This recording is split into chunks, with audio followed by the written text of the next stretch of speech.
This is Flyover Film Country, a film podcast hosted by residents of Arkansas and Oklahoma.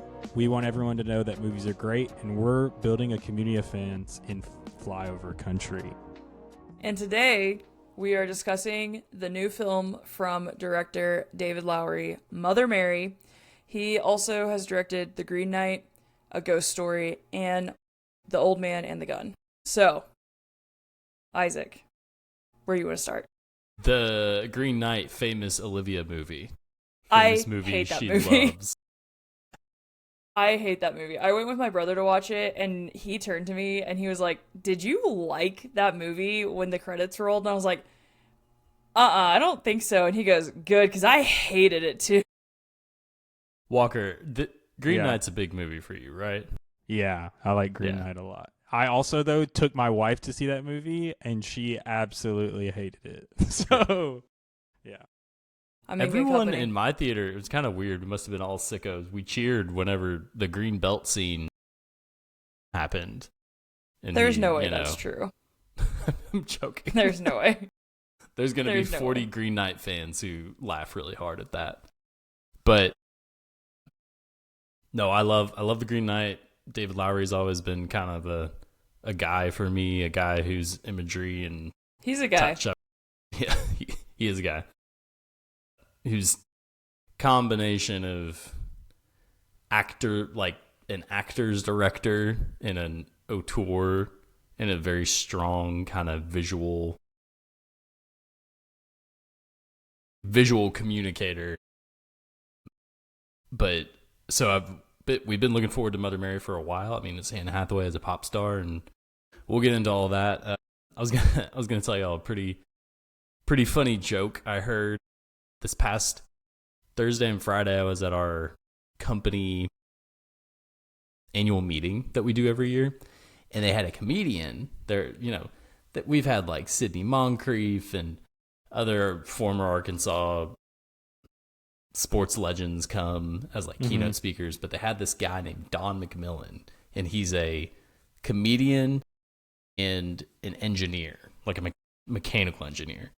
And he lives in California, and he's done like software development and like, you know, security sort of engineering and that kind of thing.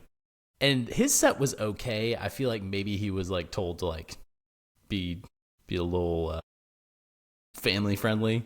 And but there was one joke that I thought was hilarious, and it was a set on movies, so I thought it was like an appropriate preamble for this episode. So he's talking about all the movies that bother him with how they're unrealistic, like physically. And one of them was like the Point Breaks scene where they're skydiving and the scene lasts 4 minutes and they've jumped from 3,000 feet. And he said, if you jump from 3,000 feet, and you don't parachute, you'll hit the ground in 23 seconds. And it's, you know, so it's unrealistic. And he's just making a point, and it was like, oh, this is funny. But the joke that made me laugh the hardest, and I think it's going to make y'all laugh too. He said, my favorite though is this movie called Wanted. And it's this crazy movie where Angelina Jolie and James McAvoy are assassins, and the whole movie is about how they can curve these bullets. And he said the physics here are impossible, so let's demonstrate. And he had like a still from the movie where a guy is like, you know, behind something, and they're like curving the bullet to kill him. And he goes, okay, let's do the math here. A bullet fires at like 500 miles per hour. Gosh. And if a guy is like 20, if you have to curve a bullet 20 feet around a, you know, some other object to hit them, you have to move your arm at 250 miles per hour. And he said, so, which would rip your arm off your body. And then he said, like right after, he goes, so you could do it maybe twice. Like I had Olivia's reaction. I was crying, laughing, and there were like 3 other people in this huge auditorium who were also like doubled over, laughing our butts off. because it was just like perfect delivery, like so unexpected. And then like he doesn't say like, you like so the imagery of just like one of those two stars of Wanted just with like no appendages on their body was that's super so funny. So anyway, I thought y'all would appreciate it. Seems like you did. So. I did really appreciate that, because here's the deal. I felt like I was starting to kind of glaze over because you were talking about like math stuff, and I was like, who cares? Yeah. And then that really brought it back. Really brought it back for me. That was good. So you could do it maybe twice. Yeah, maybe twice. That's awesome. That's great. Yeah. So with that being said, should we jump into Mother Mary? Yeah, let's do it. Let's stage dive right in. Let's do our classic, where we were, how we saw it, what we were eating. Yeah. Viewing experience. And let's start with Olivia. Okay. So I saw this last Thursday night as a storm was rolling in, and I had a large popcorn. The power out?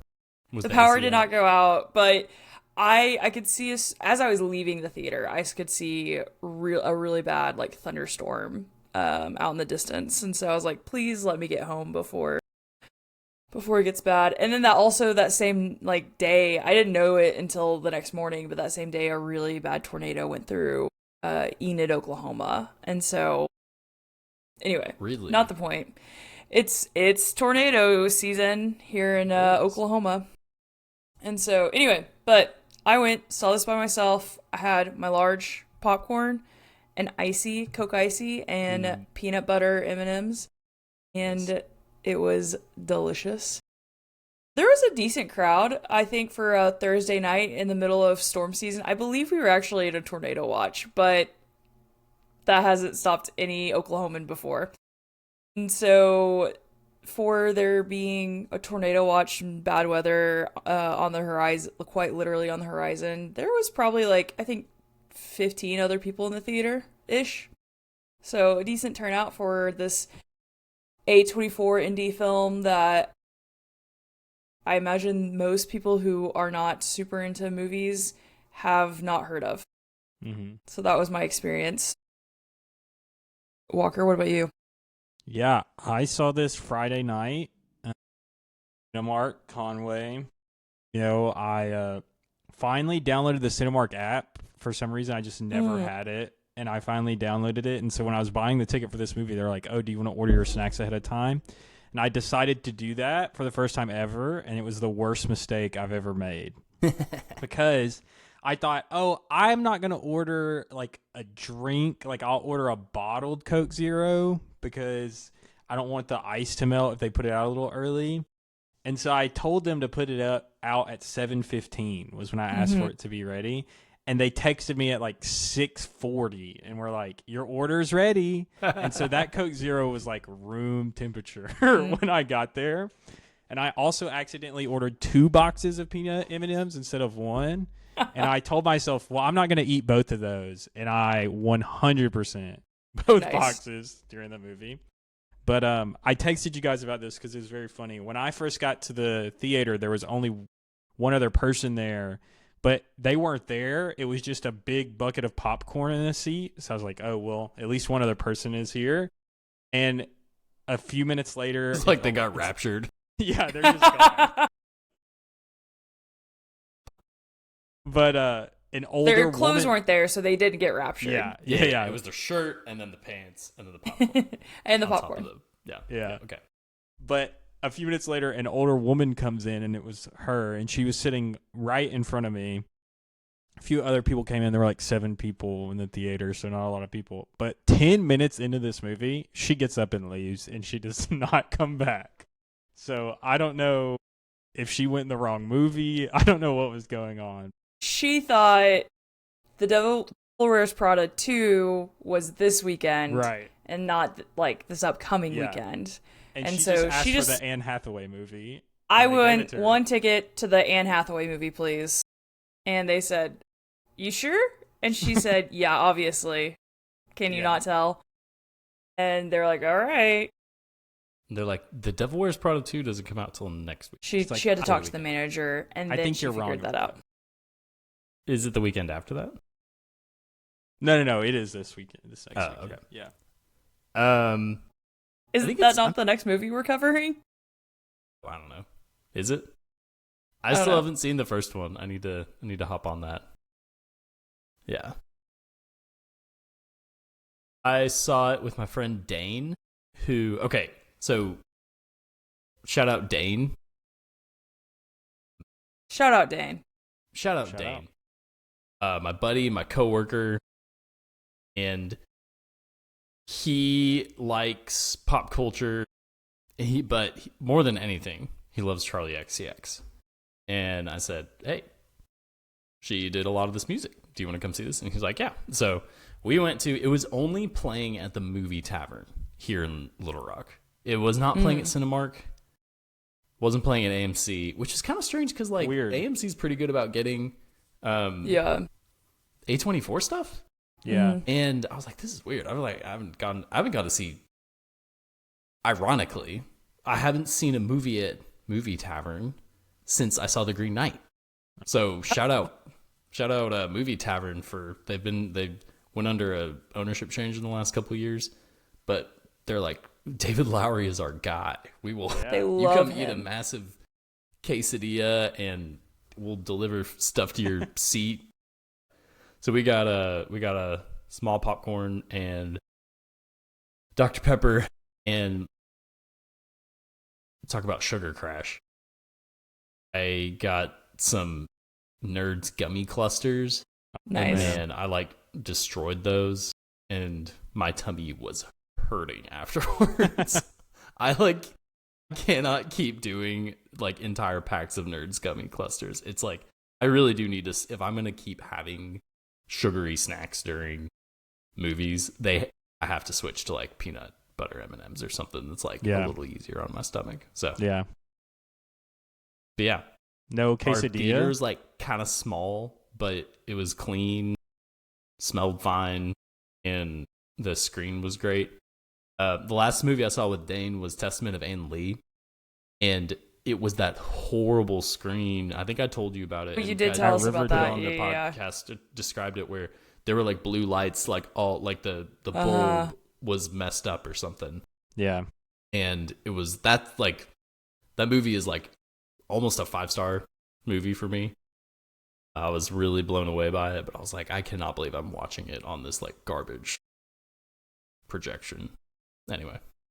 And David Lowery said in the interview that I listened to with him on The Big Picture, he said that The Testament of Anne Lee was the last great movie he saw recently. So I was like, oh, that's crazy. So shout out Dane. That's right. Shout out Dane. Yeah. All right. What'd y'all think about Mother Mary? You got it, Walker. Go ahead. Yeah, I was gonna say, I think how I feel about this movie could be summed up in what I put on Letterboxd, where I said might come back tomorrow. I gave it 4 stars, and I said I might come back tomorrow and make this 1 star. I think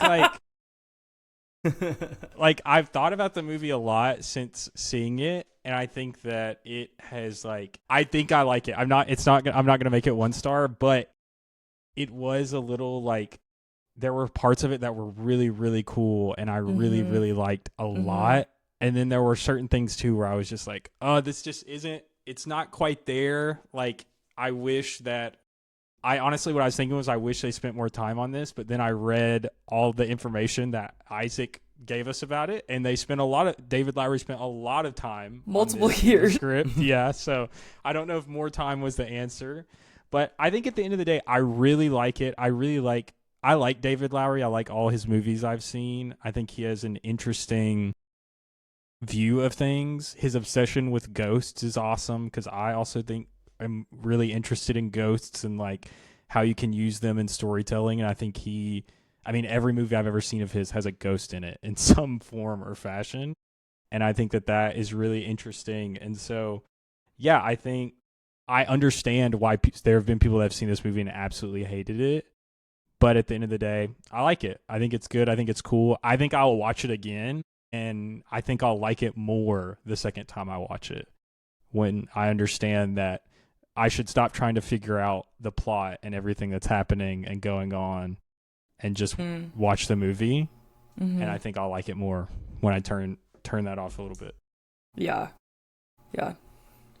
I agree with you. And as you were saying that, I was thinking, I don't do that when I watch whodunits. So why do I do that in every other film? Yeah. You know, I don't try to figure it. I just try to let it unfold. The whole time I was like, okay, what's the thing gonna be? What is it gonna be? What's the thing that they're trying to tell me here? Mm-hmm. Instead of just letting it unfold. And I do wonder if I would feel differently about it on a second watch. But I really liked it. There were parts that I think worked really well and parts that I didn't love or wish they would have done something different with. Mm-hmm. And I'm sure we'll get into that as we kind of walk through this film. So I think I gave it 3.5 on Letterboxd. And so there were things I really loved. I think the performances were awesome. I liked a lot of the set design, but I'll hold off on like going into all those details until later. So Isaac, what about you? Walker, what is your Letterboxd? Oh yeah, I'll give it. Yeah, what is your I'm not Letterboxd? putting it. I'm not putting it on the podcast because really the only reason I got it is because it was so hard to remember all the movies I watched last year. Sure. We did our top 5 that I was like, Yeah. I need to put all the movies I watch and like what I thought about them when I watched it. It's not for the masses. It's Yes, for, it's not and for I the respect masses, that. but I'll give it. Can to it be you for guys. us? Yes, you guys. Yes. I'll give it to you guys afterwards. Okay, great. Walker is a Letterboxd. Well, he's mentioned it a couple of Craziest news times. ever. You know, he's mentioned it a couple of times. I'm I not don't know, like what? I don't even know how I feel about Letterboxd if I'm Sure. honest. I might have Okay. some. I might not love. How do you it. feel about physical media? Well, I love physical media, but the idea of ranking and rating every movie I watch and like all this stuff. It's What like, about like? Sure, I get that, but like okay, organized. I know what I watched. I liked it. I didn't like it. A list of that's these that's things. fine. Yeah. That's fine. Yeah, But I I totally thi- agree.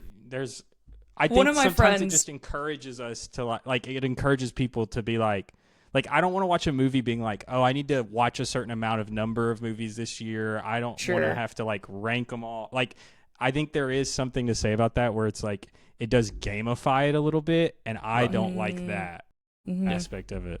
Yeah. It degrades the art. Right.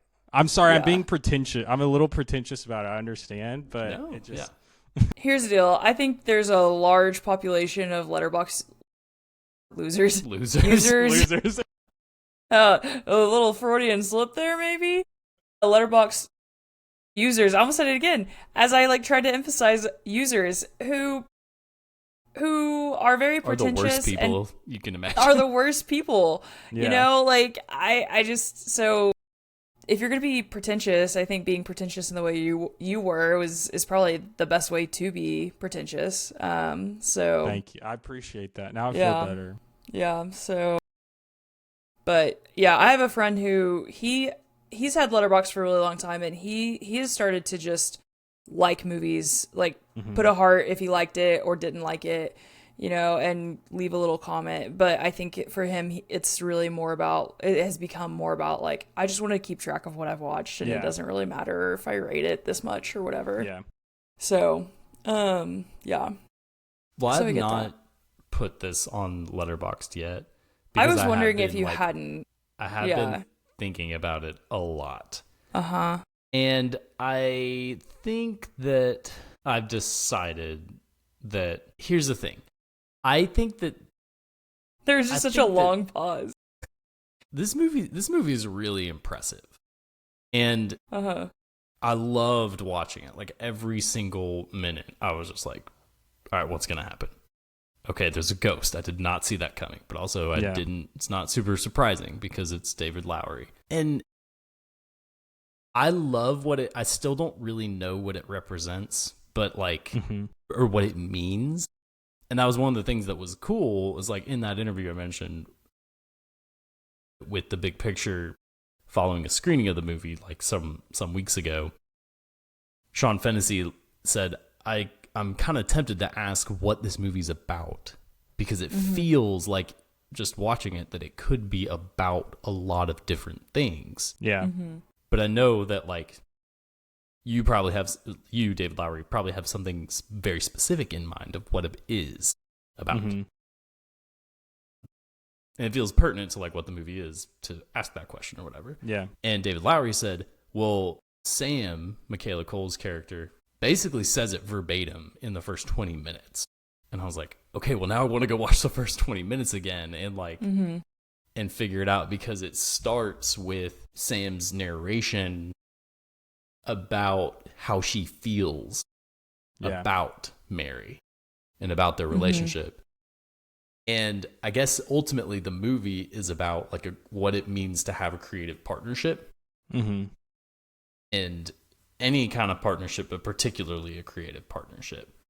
Because flash forward to the end of the movie, a spoiler that like out of context makes no sense. Mary doesn't wear the dress and Sam is not present. So there's like this kind of tragic through line of like they can't be together because what's broken is broken. This rupture like hasn't really been repaired, but Sam has made peace with it. Mm-hmm. But then there was some kind of repair because there wasn't a sincere apology that I think we'll talk about. Yeah. And Mary is given something from Sam that helps her embrace this like new version of herself. And I think that what that represents is like the dress is there and it's done and it's made, but it doesn't go to Mary. That's what I thought was going to happen. Mm-hmm.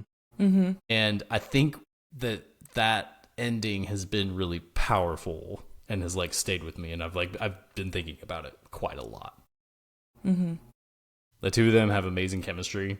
Yeah. It's basically the two of them and then Hunter Schafer sometimes, and then Kai Gerber sometimes, and Sean Clifford sometimes. No Men. Perfect Bechdel test movie. Yeah. And hilarious because my screening, I think, was like all men. I had mostly guys in my screen too, which was fascinating. I also wonder if they were gay men because... Gay men? No, gay men. Like they were playing Overwatch? Yeah. Gay men. They were gay men. Pause. Men. Gotcha. Because there were a lot of like pairings Freeman? of guys. And, you know, they were sitting right next to each other. And that's not what straight guys do. They sit 5 feet apart. I sit next to the boys at the movies, you know? No, yeah. So, but anyway, that was just my thing. So I was just curious. I don't know. Who's to say? Who's to say? Who's to say? But yes, my theater was also mostly men. I think the other women who were in that theater were with their boyfriends. So not all of them were gay. At least not just gay. Maybe some bi. Who's to say? Maybe everyone was represented. Who's to say? I don't judge. So no you had judgment. a really diverse screening of this movie is what I'm It was hearing. mostly white. I think it was exclusively white people. So not that diverse. They were taking sexual preference surveys when yeah. They were like, and what is your sexual orientation? Gender expression? Yes, it's for therapy, yeah. So, anyway. So, okay, should we actually like give a summary of what this film is about? Because we just started going for it. Yeah, what a... I mean, who wants to give it a shot? I think I think I can do it. You included one. Yeah, it's like, well, I mean, that might have been like the summary from Sure, but Letterboxd or whatever. But it's like she needs a dress. She goes to Sam, and you know that something happened with them. Yeah, and then it's a chamber piece after that. They're just like in this huge barn on Sam's amazing property. I'm like, oh yeah, yeah, gorgeous. Owned that castle and had that barn where I could just go and record podcasts all day. Just kidding. I would use my time better if I could afford that property. But that's kind of what it is. It's just like them together, and then you get flashbacks. And the musical those scenes are musical so cool. performances are like out of this world. Yeah, amazing. Anne Hathaway's like really performing them.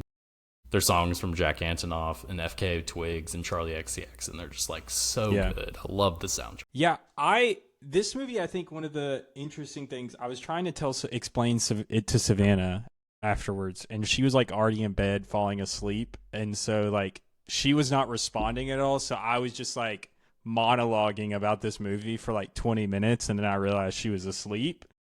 So that was really cool. You sly dog, you got me monologuing. But I was talking about, I think, so, okay, like, we're just going to talk about it. We might as well talk about it now. Is the ghost in this movie, for the majority of time it's on screen, is represented as this, like, red flowing fabric, basically. And so I started talking about I started basically just asking out loud, like, what is this ghost? Because I think, like, when a ghost is in a David Lowery movie, I feel like it does represent something. Like, it's not just like a ghost, you know, like a ghost story is, you know, obviously about grief and all these things. And so I started talking about how it kind of made me start thinking about like the idea of when like you have all these bad feelings towards someone and like you're really angry at them, but then like you forgive them, like where do those emotions go? And that kind of made me think that is like where this, for me, is that's what this ghost represents, is like, Sam has forgiven Mary, is what she says, at least, that she's forgiven her and let go. And, you know, she like literally lets the ghost go out of her house. And it's like those feelings, like she released them and they still exist and they're still out there. But she doesn't know what happened to him, you know, and it doesn't affect her anymore. But then, like, it is obviously it's still affecting Mary and like weighing very heavily on her and like chasing her down, you know, over the ocean even, and crawling and like all these things. And thinking about it like that, I thought was really powerful and really made me think a lot about you know, maybe people in my life that I haven't forgiven, and like I've had those emotions that have been, you know, weighing me down and holding me back, and I need to, you know, let those go and let those people deal with it. It's not my problem anymore. Not really, but I think the idea, the creative partnership thing, I think it is important too, and is powerful, and is something that's hard to understand if you've never had a relationship with someone creatively that goes sour. Like there is, you know, it's more you're friends with people that you're usually creatively partnering with, but it's like there is a deeper relationship you have that if something goes wrong, that cut is just so deep because it affects that creative aspect of you, which is usually, you know, one of the most important aspects of yourself. So yeah, there's a lot going on. I think it could be. Yeah, the red, I'll just call it the red ghost for the rest of the episode, kind of representing quantum entanglement, you know. Yeah. Or like, yeah, that connection is still out there and still haunts her, is cool, and was like a very cool reveal of the movie where Anne's like, Mother Mary says, I saw it, like, days after you had your cracked tooth and, you know, released it and stuff. And was it just days? I thought it was like 2 years later. Was it was years? Because it was her first tour stop, and then it was her 76th show. 96th show. Yeah. Okay. Yeah. So, but still, I mean, yes, it is. Anyway, sorry. No, yeah, that's all I was really gonna say. So the artist Daniel Wurtzel has done a lot of, you know, wind sculptures with fabric. David Lowery found him and got him to like work on the ghost for this movie. So I was just gonna shout him out because it's a pretty cool part. Some parts you can tell are CG, but there are lots of significant moments where you're like, that is just like a very hypnotizing piece of red silk or whatever, just blowing against a just pure black backdrop. And it was like, oh my gosh, striking imagery. So, well, because, yeah, and the whole time you're like, I was at least waiting for it to be like almost like a monster or something, something scarier. Yeah. And so it's like building this tension the whole time of you're waiting for the worst to happen, and maybe that is the point, is like the worst that could happen is not an actual monster, but these severed ties with people who are really meaningful to you at one point in your life. And almost like a crossroads, right? Because they knew each other. They've known each other for what, 20 something years is what they said. Mm-hmm.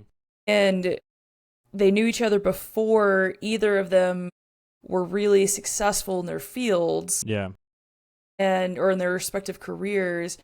And I think that there's something to knowing someone for that long, right? Yeah.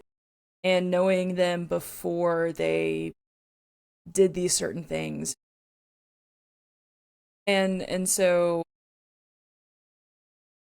when those ties are severed pretty like either drastically or harshly, kind of like they were between Sam and Mary, it cuts, I think, so much deeper than if there was some sort of, I think we're going in different directions, like some sort of more thoughtful kind of breakup almost. Yeah. Mm-hmm. And so maybe the monster is actually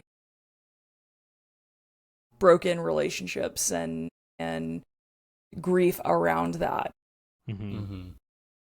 Mm-hmm. And maybe specifically to that you can't like let those like she does let those feelings go, but you can't ignore those feelings, because Sam said, you know, that's a switch I could flip. Yeah. And I don't want to. And so that's just, yeah. So I don't know. I'm trying to like form my thoughts better for this podcast. So okay. So I'm going to be therapist Olivia for a second. You know, something I talk about a lot is like, we can't ignore our feelings. And when we think we do, they don't go away just because we're not addressing them or thinking about them or letting ourselves feel them. They show up in other ways, you know. That's why when we're having a really bad day, but we're trying to just like push through it, when the paper towel breaks and we just have these two stupid little pieces, pisses us off or brings us to tears, that's where those emotions are coming out, right? Normally that wouldn't be a big deal, a minor inconvenience at worst. But when we're having a really rough time or a really bad day, that's what happens, right? Or we feel it somatically. We feel it with, Sam feels it somatically. Talks about her tooth pain, right? You know, people who have a lot of like chronic illness, there have, especially with like, we've been seeing more studies about, is maybe linked to some emotional stuff, and which is really interesting. And so just because we don't address it doesn't mean it goes away, right? And so I think that we see this really play out with both of these characters, right? Sam is going through all of this pain and this hurt from Mary basically just leaving her and kind of like just moving past her and leaving her behind, right? And Sam is feeling all of this resentment and anger, and it's building and building. And she even goes to Mary's concert and is front row as like almost this way of like, I'm going to make you look at me and figure, like, you're going to have to like deal with all this in front of your fans. Yeah. And try to almost like get her, right? And spite her. But she realizes like, this isn't how this is going to actually work, and I'm not going to get what I want out of that. So, and she starts having this massive pain in her tooth, and she goes home and deals with that. Mary never addresses it, right? It's not until the seance that anything related to her severed ties with Sam comes up, right? And that's when she starts to realize, this is what's been going on with me, right? Yeah. And you see her basically try to finish out the concert or like the tour with that realization and with the ghost now in her. And she is crumbling under that, right? Like she can put on the performance. She can do it with a broken heart and a ghost in her inside her chest, but she is struggling in every other facet of her life, right? And that's a really cool scene of like what happens after the ghost is inside of her. I really love that sequence, the way that's shot and the way that it's just moving. It was a really well designed sequence. Her like getting more and more exhausted, going yes, like climbing up the stairs and climbing down the stairs. Entourage is like reaching for her, and yes, and like catching her as she's like yes. That was beautiful. Yeah. And such a great representation of like what she was dealing with at the time. Yeah. Yeah. And the aspect about fame too is one that, I mean, you watch this movie and okay, the first moment in the movie that took my breath away is when she's talking through what she needs in a dress, and she said, "You need to tell me how you're feeling. I'm going to put it on paper and then make something for you of those feelings."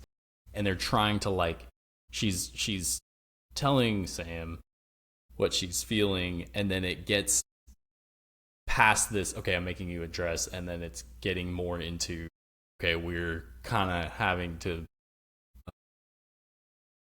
put our past, like we're trying to interrogate that in order to actually figure out what's going on. And Sam turns around, and it's Mary wearing the Joan of Arc dress.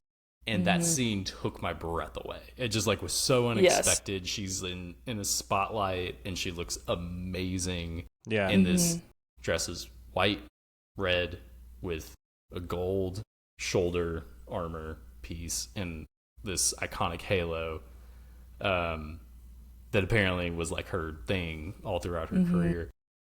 And I love the dresses. We'll like go through them here in a little bit, but that aspect of fame is kind of an undercurrent. They never say fame. They just, they're saying everything about.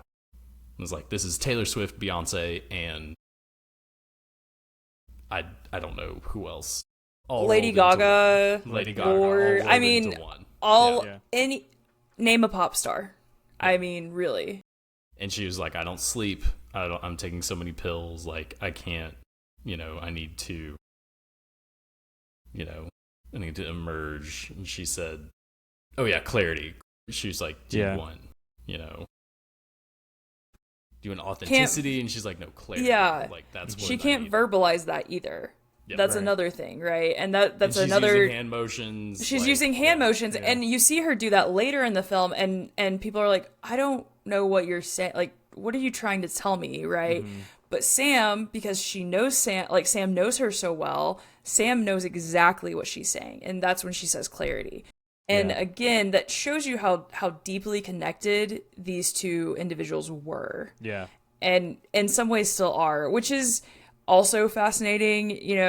I think we've talked about this sort of experience before on here of running into someone you used to be really close to, where it's just like, oh, you know so much about me or who I used to be, and they still like know those things, right? They still ask you about those things that you're like, yeah, people out there in the wild know these things about me without me even really thinking about it anymore.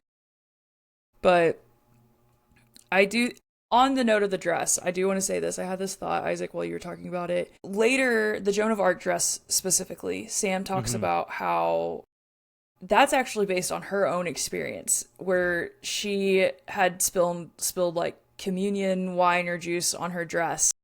And so that dress that Mary wears, which I think is her first like big dress, right, in her career. Her big announcement as like a superstar. And so she's like, I put myself in that dress. That dress was mine. And I think that that's such an interesting commentary because we are all made up of our interactions with other people, whether we realize it or not, right? I mean, we all pick up things from other people. We all take things from other people, and we give things to other people. And I think that's actually really beautiful that we do that. It is really painful when it's like, but that was mine and I gave it to you. Yeah. And I want it back now.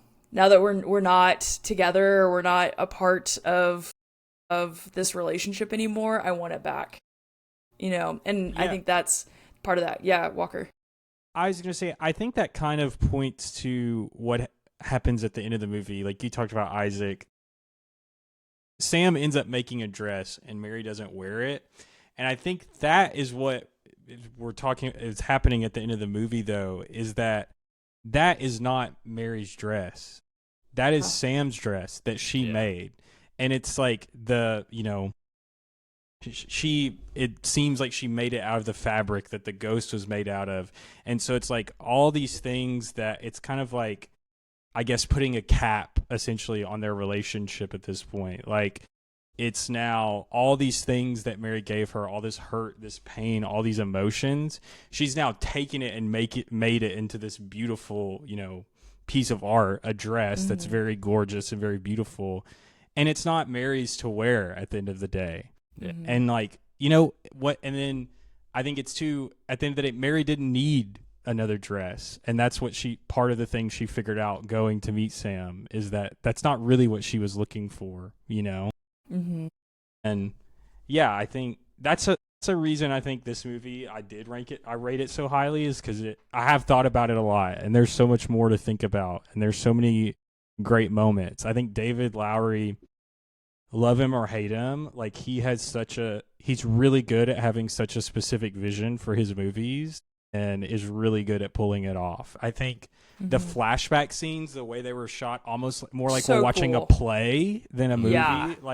Super cool, super interesting. Like the way they're able to mix the sets together, and then God, I love the set design. It was so cool. It's beautiful, and even on, it's like at some point you would kind of see almost the top where the set ends, and it looks like kind of back in the barn above. So it's like you're literally like watching it in the barn. It's just beautiful. Yeah. And the concert scenes were all so good. Someone needs to get him to direct their concert movie in the next few years. I think he would. That would be cool. That would be amazing.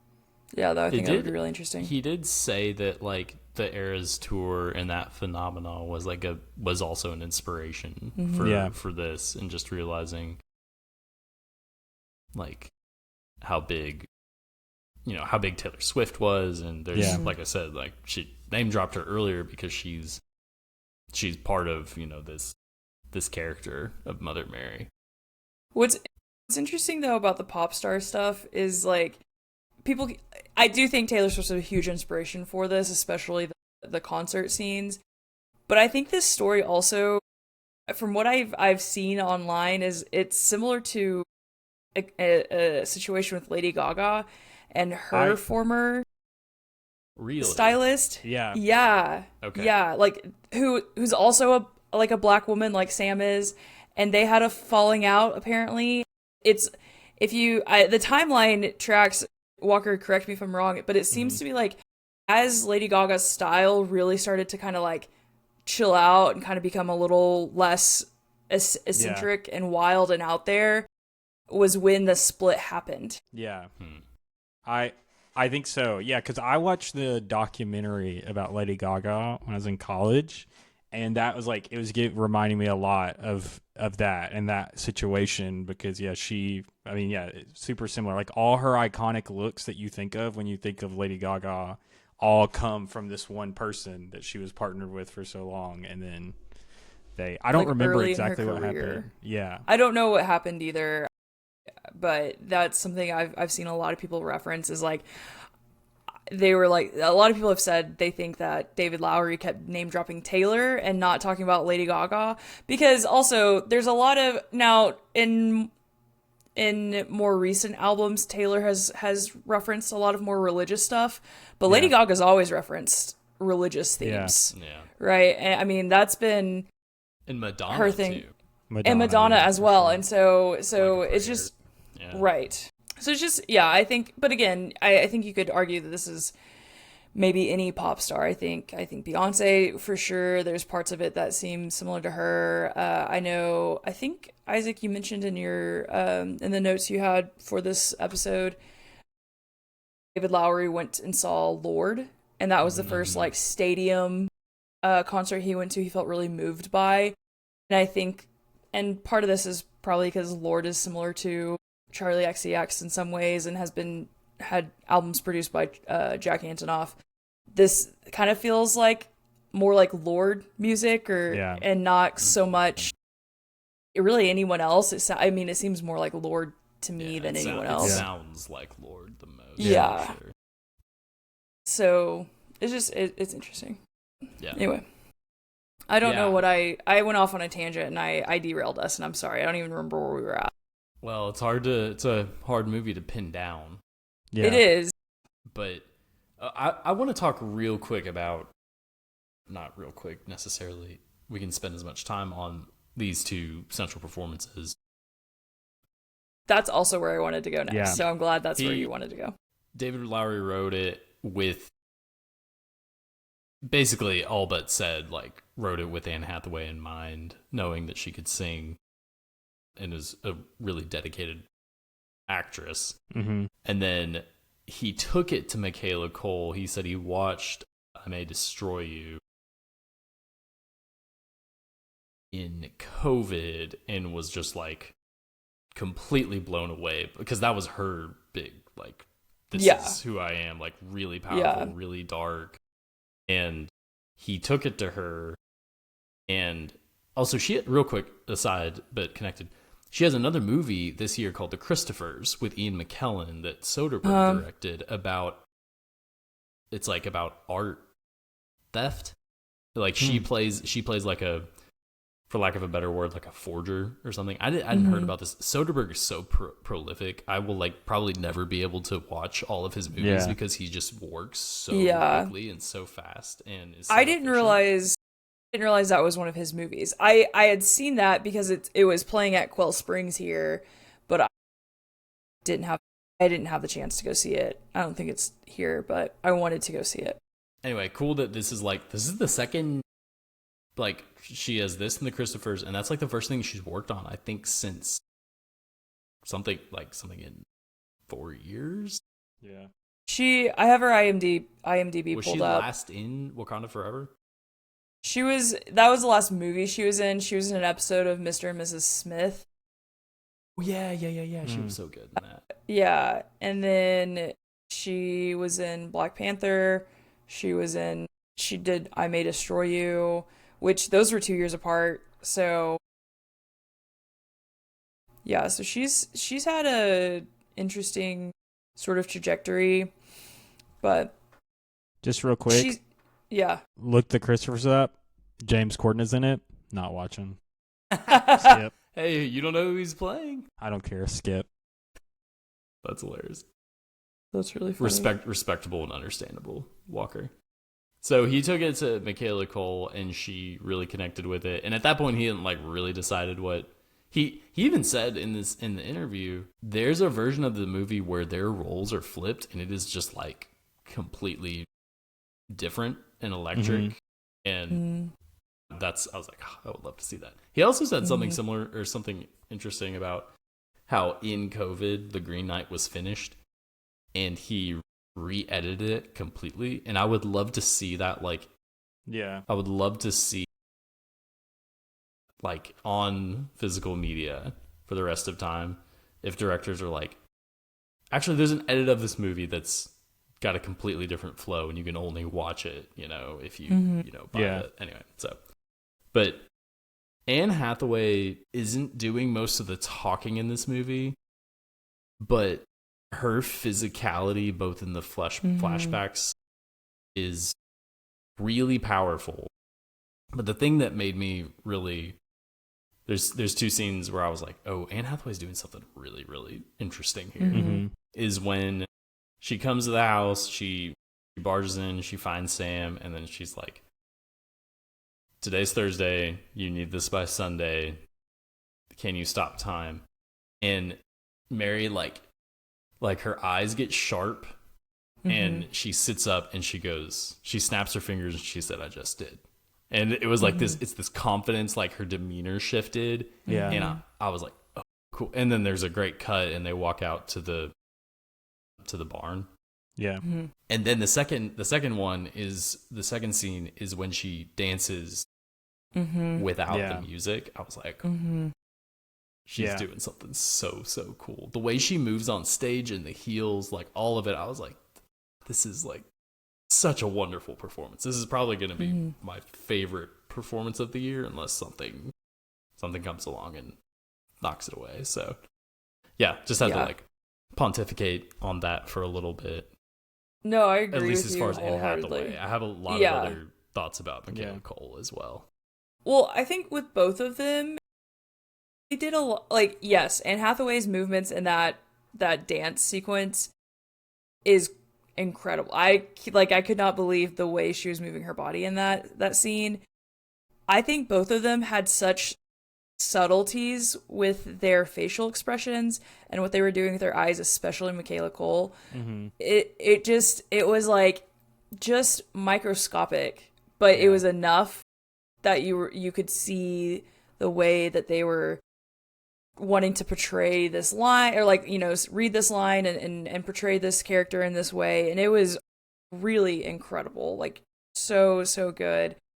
And I think that like with Anne Hathaway, I think she's such a good actress. Like I feel like she does not get enough credit because she can play such a serious role so well.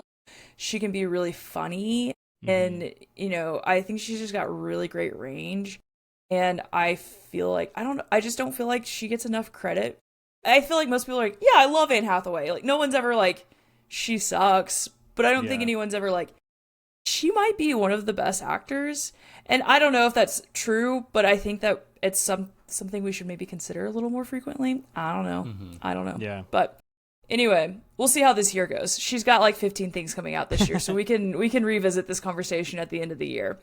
But yeah, so I thought she was really, really good in this.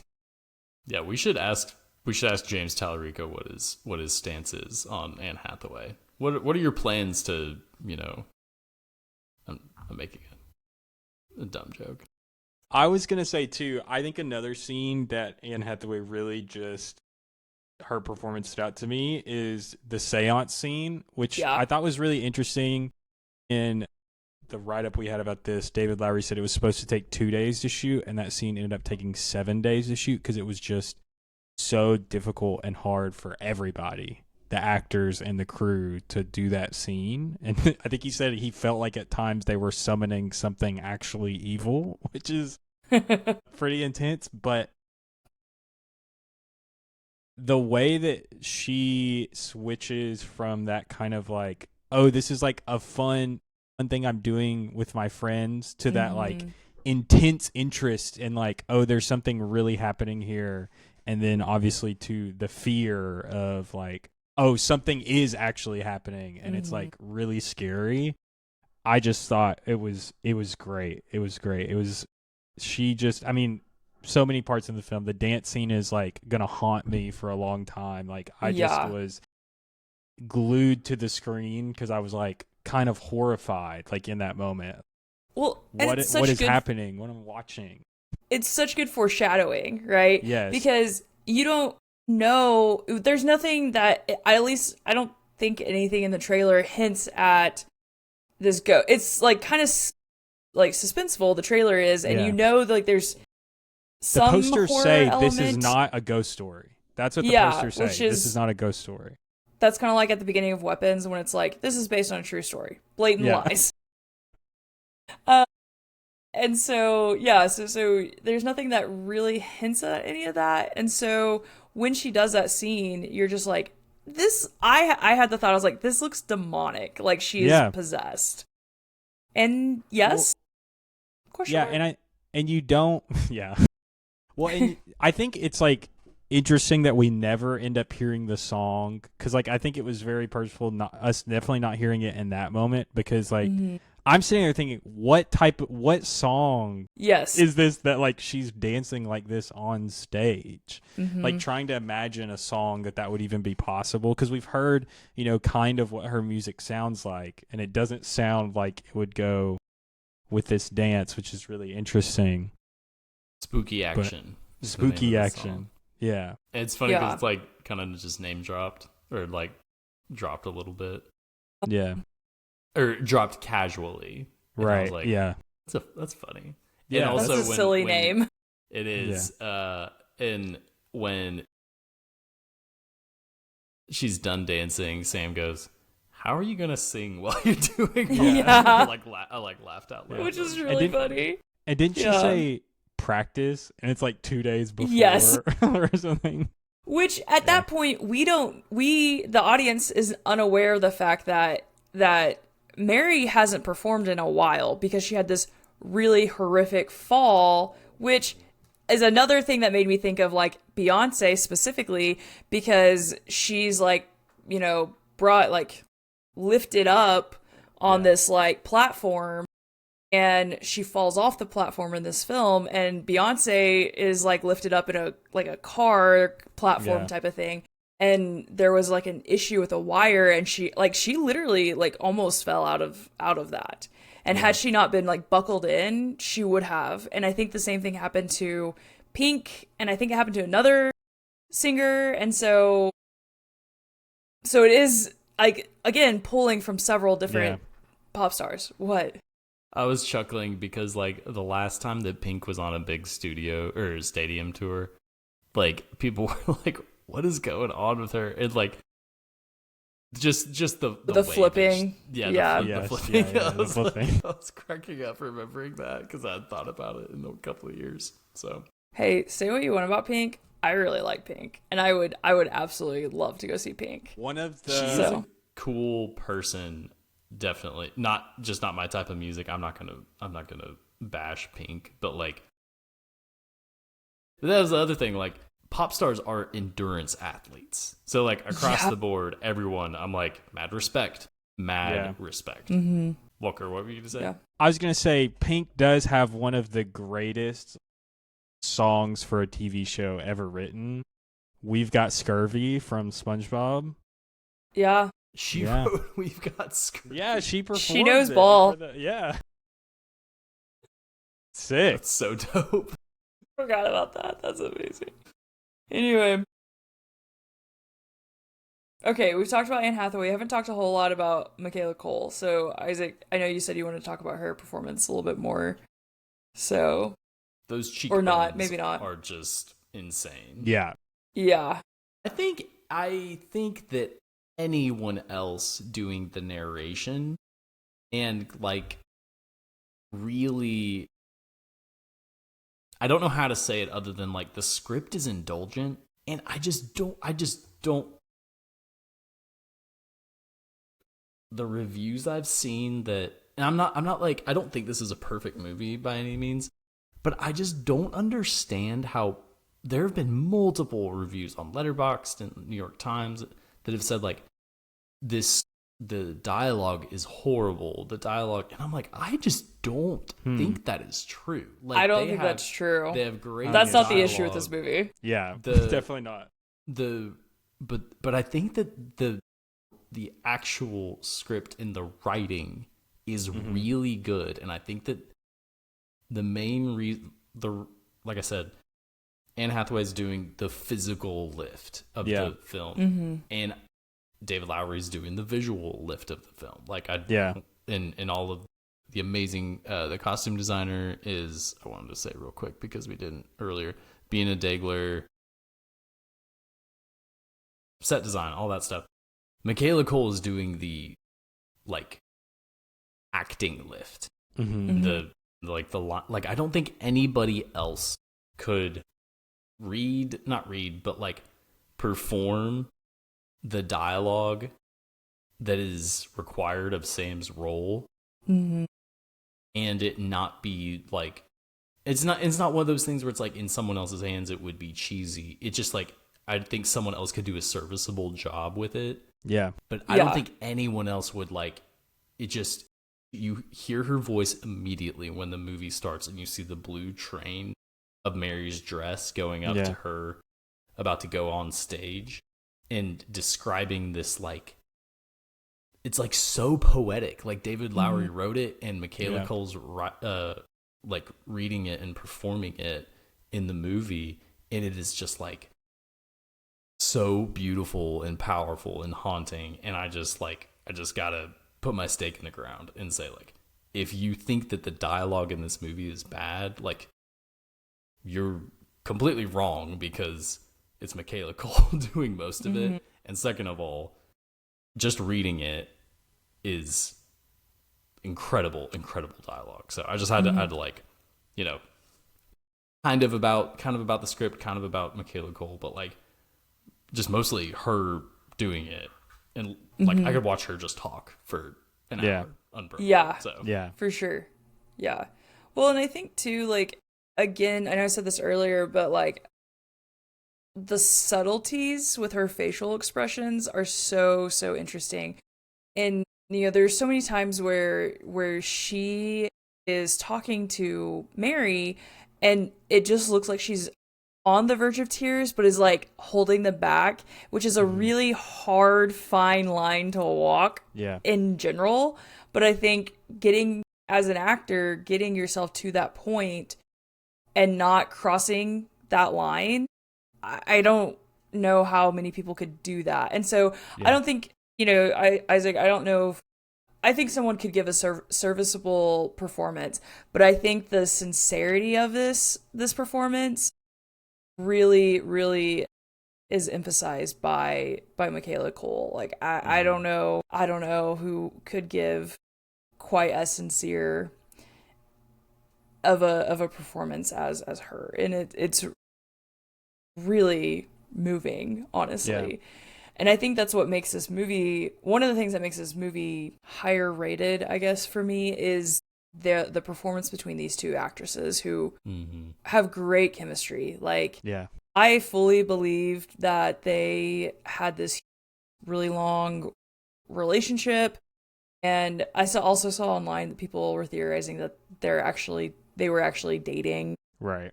And that's like another part that I think that's another part people are upset about, is that they never actually say that, but it very much gives that indication. But regardless, you can tell they've had a very intertwined relationship, and there's a lot of heartache and grief from it. Yeah. And it's really good. I think that for me is one of the things about the script I like so much, is that the same way you're talking about Michaela Coel can teeter that line between looking like she's about to cry and holding it back. The script teeters a line between telling us everything and telling us almost nothing. You know, like it really sits in that gray area of we're experiencing these people's relationship through the way they're talking, interacting with each other. But when you we don't really know that much about it. We don't know how they met, really. We don't know, is there a romantic element? I mean, there are parts of the movie where I thought there were, and then there were parts where I'm like, no, I don't think so. It was just a creative partnership. Like, there are all these things that at the end of the movie, it's this confusing thing where I know so much about them and their relationship, but I know, I guess, none of like the facts and the details of the relationship either. Yeah. But I know how their relationship feels and how it felt. Right. You see like one photo of them from like way back in the day. Yeah. And even that, like, that could be any two friends, like, or it could be like two partners. Like, who's to say? Sorry, I interrupted you, Walker. No, it's okay. And I think it's just a testament to the script that it's able to do that and be effective. I think it's a testament to the performances of the two actresses that they're able to pull that off, because I think that's a really difficult thing where it could get frustrating really easily that you don't know any facts about them. But because they are both so good and that their chemistry is so good, where it feels like we're watching two people that had a 20-year-long relationship that didn't end well. It is just, it's what makes the movie good. The movie could have been bad really easily with the wrong actors in place, but David Lowery did a great job, having these two people in mind that could pull it off. Yeah. One thing I wanted to highlight real quick before we ran out of time was David Lowery talked a little bit about the way that they did the concert films. It was like I forget what stadium it was in Germany, but they rented out a whole stadium, and they had Anne Hathaway play one song like 30 times. He was exaggerating, but it sounds like this is kind of what they did, like to let her get in. They shot a ton of footage of her doing one song and getting really comfortable with it and feeling really good about it over the course of like 10 days. So I think they did that with like most of the soundtrack, or at least what you see in the movie. Yeah. I stayed like through the credits until like the concert footage, went away, because I was like, I just want to keep watching her like performing these. But he gave a lot of kudos to, so Andrew Draws Palermo shot the movie. He was a cinematographer, and he shot The Green Knight and Ghost Story and Thunderbolts most recently, famously. And then Rena Yang, he said, was the one who knew. I love her. He said, I love her. I didn't know how to, I had no idea how to light a stadium. And that was something that this is David Lowery. He was like, I had no idea how to light a stadium. That was something that she had to hold my hand as, we were doing the stadium footage. So I just thought that was really cool, and kind of like this, he had this cool kind of attitude about this thing that he didn't know about going into making this movie. But she also was the cinematographer for All Too Well too, the Taylor Swift music video. So it looks like she's done several Taylor Swift music videos. She's done a Haim music video. She shot an episode of Euphoria too. Yeah. Oh, cool. I followed her on Instagram for a long time because I've seen some videos interviewing her, and she's amazing. Her cinematography is beautiful. Her lighting is incredible. She's great. And I think that one of the cinematographer for this movie that David Lowery's worked with a lot, you go back and you watch Ghost Story, and if you just think about God, I don't know if I'll ever watch that movie again. Cried so hard watching that movie. It's so brutal. But that movie is so still. It is just so static, the cinematography is. And it's one of the things that makes the movie good.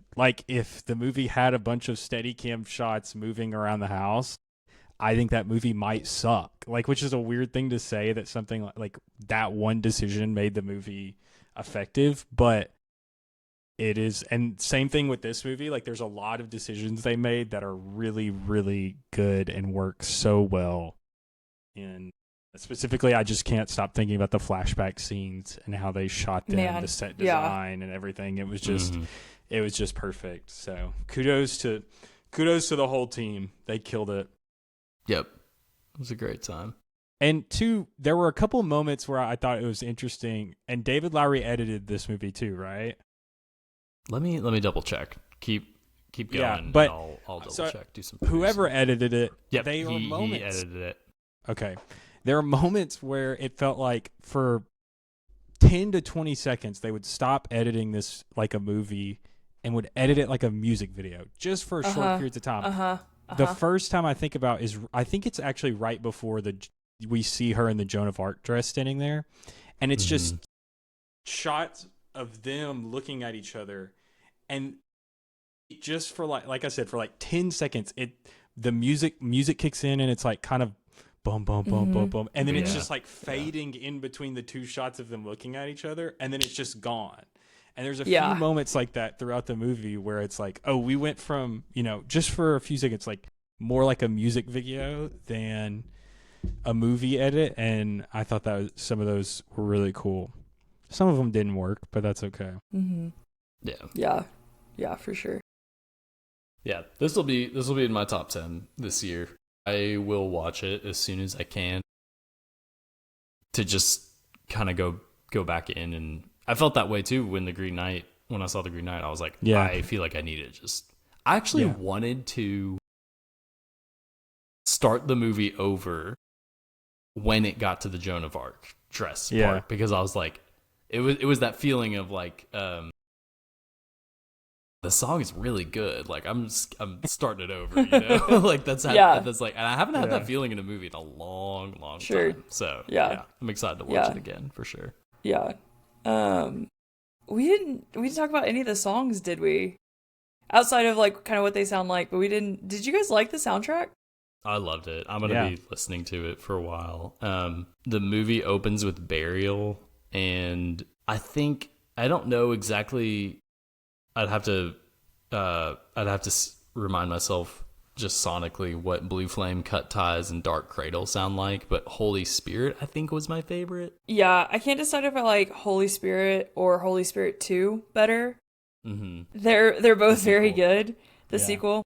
That's some Kanye Christian arc naming music. Yeah, but I think I really like Blue Flame too. I have to go back and listen to it, but I think I also liked that one.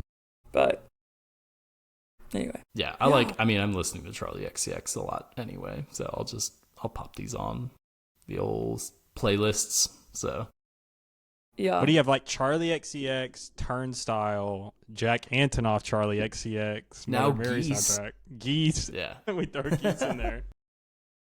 That's an interesting playlist for sure. That is an interesting playlist. And then the Marty Supreme soundtrack. Yeah, the Marty Supreme soundtrack. Then Tron Ares soundtrack. Yeah. And then Challengers. Mm-hmm. So, yeah. Also, I don't know if y'all remember, but the white dress that had the mask that kind of morphed into the halo around her head. Like that one was also feels like a Lady Gaga nod.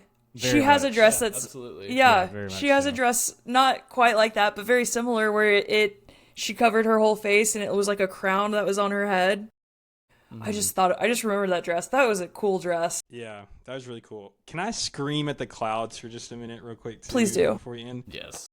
I have to say, I am so sick and tired of American evangelicals getting their panties in a wad about movies that they haven't even watched. Because, I heard that this movie was, going to be blasphemous in some way. And so I was, waiting From for, who? just online. I think even in the document we mentioned, right, that there was a review bombing campaign just because of the name of the movie. Yeah. And people were saying it was going to be blasphemous and all this stuff. And so I was waiting. I was like, all right, where's the blasphemy? I'm waiting for it. And I was like, these people obviously just didn't even watch the movie and got mad. But whatever. It messed with my viewing experience because I was sitting there in the theater thinking, when's the blasphemy going to happen? And it never did. It would be interesting to watch this. I think my parents would probably miss the whole point, but I do think that they would appreciate or at least find interesting the religious symbolism. Yeah, because that's the whole thing. It's we worship these people. I mean, I don't, but we don't. But people worship Taylor Swift. Taylor Swift is Jesus to a lot of people. Mm-hmm.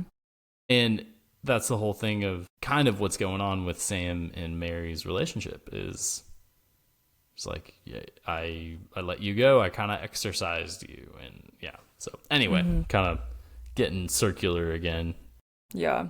Paramore put out a song called Idol Worship that is spelled IDLE that is about how Hayley Williams has been put on this pedestal by so many people as this godlike figure, and she's nope, I'm a flawed human being and you should not worship me. Don't do that. I'm just gonna let you down. God, that just makes her even cooler. Damn it. If anyone hasn't listened to the After Laughter album, Al-Gaib would say. The After Laughter Paramore album is, I think, Yeah. my favorite album of theirs. It's so good. It's also one of the only albums that I listen to during a really terrible depressive episode that I can still listen to. So, Nice. yeah. Anyway, but yes, it does make her cooler. Isaac, what were you going to say before I started talking about Paramore? I think I was just gonna do the like. Do y'all have any other final Wrap it thoughts? up. Yeah, laying this plane. Wrap it up. Well, they're giving me the sign, so I guess I should probably Ooh. get off stage. I gotta go watch Wanted. Gotta curve the bullet. So, Okay.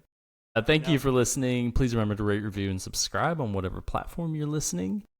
A huge thank you to me because I'm going to be producing this episode. Hell A yeah. shout out thank you, Walter, Isaac. Hey, let's give it up for father Isaac. of Let's two. give it up for Isaac.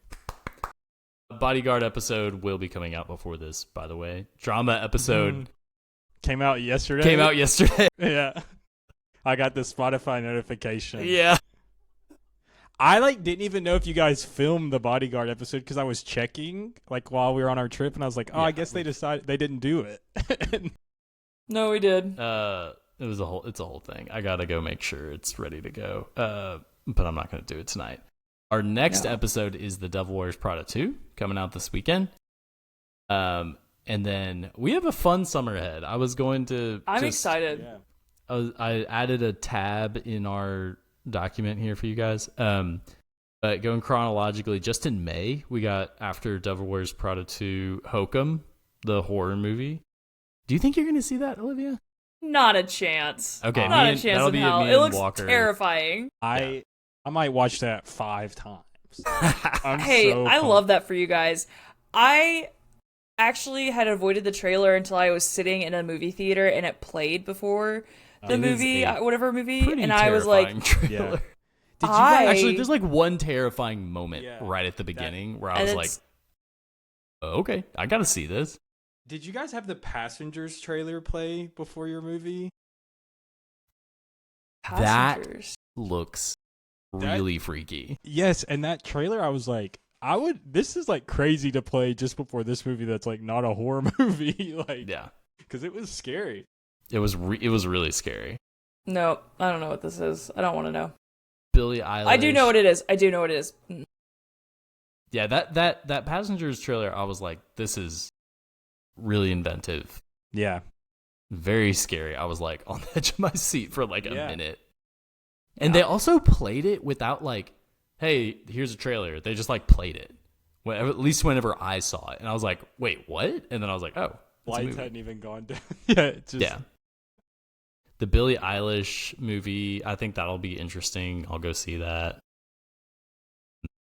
Obsession, another great So- horror movie. So excited. I think for what's that. different about this summer is it's just not a lot of superhero stuff. It's Supergirl is the only superhero movie this year. This summer. Yeah. That's Because everything not is- true. Spider-Man's coming out this summer. Right. Those two. Rip. Sorry. I'm excited for that one. I love that we're watching We're talking about Spider-Man, and then the next week we're talking about 2001: A Space Odyssey. Yeah. It's called Range. We're Yeah, Look it up. a Renaissance podcast. Yeah, we can do it all. Tuner. Have y'all heard about Tuner? Tuner. I barely know her. Leo Woodall is a guy who has really sensitive hearing. I saw the and he can trailer for break that. into safes. Looks awesome. Havana Yeah. Rose Liu is in it. Backrooms. So pumped. So Scary pumped. movie. Jackass 5. I didn't know we were getting a 5th Jackass. I will We be seeing are? that in Did y'all June. see- Yeah, I think There I'm was excited. a huge people were calling the police. There was a huge explosion in some desert town outside of LA, and Johnny Knoxville came out and was like, "Yeah, sorry, it was a Jackass thing." Yeah, it'll be, and then Odyssey and Evil Dead Burn. That trailer. Yeah. We're gonna have a great summer of horror movies. Yeah. I'm pumped. Our this year in horror episode in October is going to be amazing. Yeah, pumped. Pumped. And then, would you see Vast of Night? Either of y'all? Mm-mm. I don't even know what that is. Y'all should go watch Vast of Night. It's on Prime. it's an excellent movie about like a 50s era town in Arizona, and there's an alien landing happening. This guy Andrew Patterson, who directed that, has a movie coming out on August 14th called The Rivals of Amzia King, and it stars Matthew McConaughey. And I don't know that much about the plot, but with the two of them, I'm going to see it. So that'll be super cool. And then Sweet. Coyote versus Acme. So good stuff. Kurt Russell's going to be in that. So is Cole Sprouse. Sweet. That's sweet. Also, just so if anyone cares that's listening, the new season of The Boys is bad. Is it really? Bad. Yeah, I'm stuck. I want to know what happened, so I'm stuck in it, but it's not that great. It's kind of gone. The whole show is just slowly gone down. Is it because it's like this is happening in real life, and so this is no longer satirical? Well, I was telling someone about it. I could go on forever. I'll give my quick. The show started more as kind of this more abstract, I think, criticism of capitalism in general, which is like, yeah, great. It has turned into super pointed, like, criticism of the right in America, which is cool too. Do whatever you want. But, like, I think the absurdity of it works when it's like we're criticizing this, like, big idea and this, like, big kind of nebulous thing, capitalism. But when you're, like, criticizing this really specific group of people that, like, are in power and are doing horrible things, the absurdity then, like, I think really cheapens the commentary a lot. Sure. Like, for example, in this first episode, they're in, like, a freedom camp, which is, like, an internment camp for people who don't like Homelander. And it's, like, really, like, I mean, like, you know, it's really intense. And then there's, like, a dude with a giant penis, like, beating people. And it's like, well, now it kind of lost a little bit of the commentary when the dude with the giant wiener came out and started hitting people with it. So that makes me think about One Battle After Another, because that movie opens with this amazing score, and you are looking over at what looks like a real internment camp. Yeah. And then you get the Christmas adventurers later on. Right. And you just get like that. All of that stuff is so damn funny. Like, the assassin that they send to kill them is wearing a Lacoste like pullover. Like, all those details. And then, like, we want to get rid of the haters, lunatics, and punk trash. Like, all of that stuff is so dang funny. And they're like, we got to shut down that chicken factory. He's like, oh, damn it, I love those chicken nuggets. And it's just like, it's all so dry, but so funny and pointed, because it's like these old white men who are like just so lame. And you don't need to spend a lot of time on it too. I think that's the problem with the TV show, is you have to, it's like, you got to like write stuff and keep going. Yeah. So it's like the big wiener guy is a character now. Like, he's in the show, you know? Is that his hero name too? Big wiener guy. I don't know if that's established. He was in season 4 too, but I don't know his name. But it's fine. He's not around anymore. I didn't know they cast Walter in the show. That's pretty crazy. That's why he has the money to send us. He has the money to send us to Europe. You know, he's got that right. boys money. Full circle. Yeah. Full circle. Yep. All right. Well, we thank you for listening, and we will catch you guys on the flippity flip. And if you had anything else to